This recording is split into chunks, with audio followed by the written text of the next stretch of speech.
여러분 안녕하십니까? 프랭크 남쇼에서 보내드리고 있는 시사 풍자만평. 오늘은 문재인 정권의 옵티머스 게이트, 탄핵으로 가는 문, 이러한 내용으로 준비했습니다. 옵티머스라는 말 요새 많이 들어보셨죠? 옵티머스라는 뜻은 최상의, 가장 좋은, 월등한, 이런 멋진 의미를 갖고 있는 라틴어 옵티무스에서 유래된 말입니다. 옵티머스 자산 운용의 황당한 사기 사건은 상상을 초월할 정도라고 표현할 수밖에 없을 것 같습니다. 이야기가 쉽게 표현하자면 문재인 정부에서 권력의 줄을 대고 있는 날건달 같은 자들이 국민을 상대로 사기를 친 사건으로서 진화되고 발달한 대규모 보이스피싱 사건이라고 보면 될 것입니다. 이렇게 설명하면 저들은 보이스피싱이라는 표현에 좀 자존심이 상해서 틀림없이 서운해할 것 같아서 제가 조금 격을 높여서 예를 들어보자면 폴 뉴먼과 로버트 레드포드 콤비가 환상의 연기를 보여주었던 조지 로이힐 감독의 영화 멋지게 한탕 사기를 치는 내용의 스팅, 더 스팅을 연상하면 될 것입니다.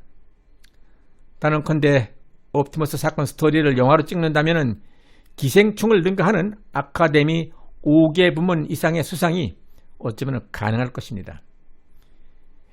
영화 시나리오에 나오는 인물들을 차례로 소개해 보겠습니다. 옵티머스 자산운용사를 최초로 설립한 사람은 이혁진이라는 인물입니다. 이혁진, 그는 임종석 청와대 안보특보와 한양대 동기로서 임종석이 남북경제문화협력재단 이사장직을 맡고 있던 2006년 재단의 상임이사 자격으로 함께 평양을 방문한 적이 있었습니다. 2012년에는 민주통합당 공천을 받아서 서울 서쪽 갑에 출마했다가 낙선을 했고 그해 말 문재인 대선 후보 캠프 금융정책특보로 일하게 됩니다. CJ 자산운용 임원 출신인 이 전 대표는 조국, 이해찬, 한명숙, 권양숙 여사 등과 함께 찍은 그러한 사진을 자신의 블로그에 올릴 정도로 화려한 인맥을 자랑하고 있습니다. 이처럼 민주당과 깊은 인연을 맺고 있었는데 2013년에 자신이 대표로 있던 자산운용사의 자금을 빼돌린 사실이 내부 감사 과정에서 밝혀졌지만 대주주의 도움으로 위기를 모면하게 됩니다. 이 횡령 사건이 금융감독원에 의해서 확인되면서 수사의 확대 기미가 보이자 이 전 대표는 2018년 3월 문재인 대통령이 해외 순방을 할 때 같이 따라갔다가 중간에 연기처럼 호련히 사라져버리는 영화 같은 사건입니다. 옵티머스의 사기 행각 과정에서 100여 장이 넘는 서류를 위조한 윤모 이사의 아내는 얼마 전까지 청와대 민정수석실 행정관으로 근무했었습니다. 이쯤 되면은 이 영화의 촬영 장면 중심 세트가 청와대라는 그림이 그려지지 않습니까? 사건이 터지고 나서 옵티머스가 작성한 펀드 하자 치유 관련 문건, 펀드 하자 치유 문건, 이거 대단한 그런 이름 아닙니까? 펀드 하자란 말하자면 돈을 투자한 고객을 상대로 사기를 친 것이고, 치유라는 표현은 비용을 고친다는 뜻인데 여기서는 범죄 사실을 은폐 내지는 권력으로 무마시키려는 시도, 이런 거 아니겠습니까? 아무튼 그 펀드 하자 치유 문건이란 대단한 문건에는 청와대와 더불어민주당 실세 20여 명의 실명이 기재되어 있다고 그러니까 옵티머스가 그토록 황당한 사기 행각을 벌리고도 시간을 끌 수 있었던 내면에는 권력 핵심의 힘이 작용했을 것이라는 점을 쉽게 짐작할 수 있게 하는 것입니다. 그렇다면 우리는 여기쯤에서 그들의 사기 행각, 즉 옵티머스 범죄 사실의 실체는 무엇인가를 확인해 볼 필요가 있을 것입니다. 옵티머스의 설립자 이혁진은 옵티머스라는 고객 자산 운영 관리 회사를 설립합니다. 쉽게 말하자면 철수 아버지가 한평생 회사를 열심히 다녀서 정년퇴직이 되어서 퇴직금 5억 원을 받고 정년퇴직을 합니다. 5억 원을 은행에 예금을 했을 경우에 금리가 너무 낮아서 고심하던 처에 연금리 3%로 확실한 수익률을 보장해 준다고 하면서 옵티머스에 돈을 맡기면은 은행 이자의 몇 배를 더 받을 수 있는데 이렇게 좋은 기회가 어디에 있느냐? 이런 상품은 아무한테나 파는 게 아니다. 당신한테만 특별히 기회를 주는 것이니 당신 운이 참 좋았다. 이미 청와대 누구누구, 민주당 뭐뭐 인사 이런 거물들도 다 이 펀드에 가입했다. 이런 식으로 고객을 유혹하는 겁니다.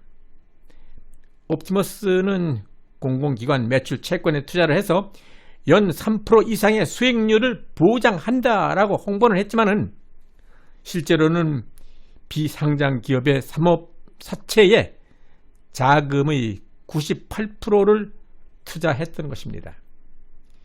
이 말은 고객 돈을 딴 곳으로 빼돌릴 계획을 미리 정해놓고 사기를 친 것은 아닌가 하는 의심을 살 만한데, 아무튼 피해자만 1166명이나 되고 투자 원금이 무려 5151억여 원에 달한다고 하니까 평균 잡아 고객 한 명당 4억 4천여만 원, 그러한 엄청난 돈이 날아가 버린 것입니다.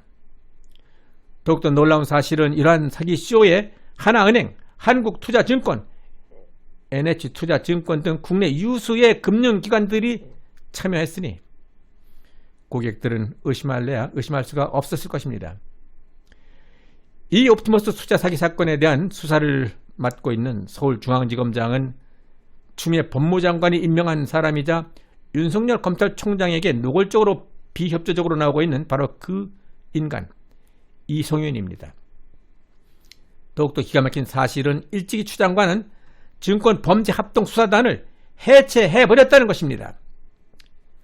서울중앙지검은 옵티머스가 정관계 실세들에 의해서 로비를 시도한 정황을 담고 있는 문서를 압수하고도 그 지인이 사실 여부에 대한 수사를 제대로 하고 있지 않았다는데 큰 문제가 있는 것입니다.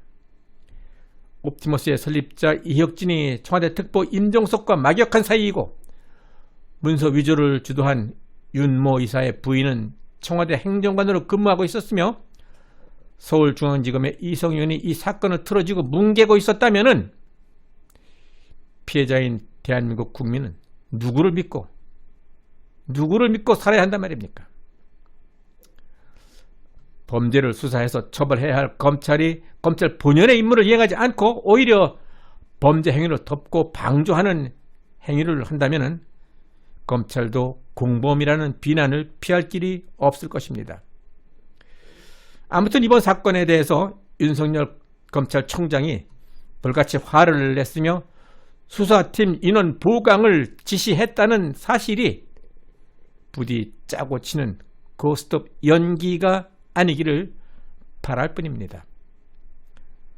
문재인의 레임덕 현상은 나날이 가중될 것이고 청와대 실세들이 줄줄이 연루된 대형 금융사건이 결국 청와대 옵티머스 문 게이트로 향하고 있는 중은 아닌지, 옵티머스 청와대 게이트의 종착역은 어디가 될지 국민 모두가 눈을 크게 뜨고 지켜봐야 할 것입니다.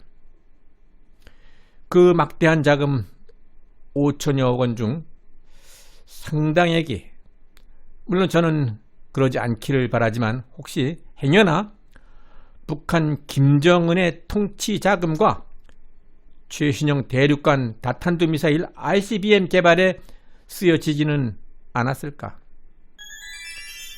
물론 그러지 않기를 바랄 뿐입니다.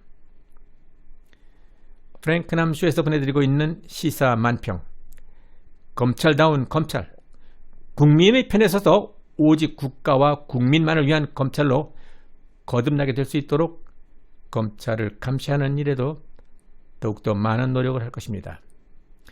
여러분들의 구독과 좋아요 그리고 의견 참여 댓글은 제 방송 제작에 큰 힘이 될 것입니다.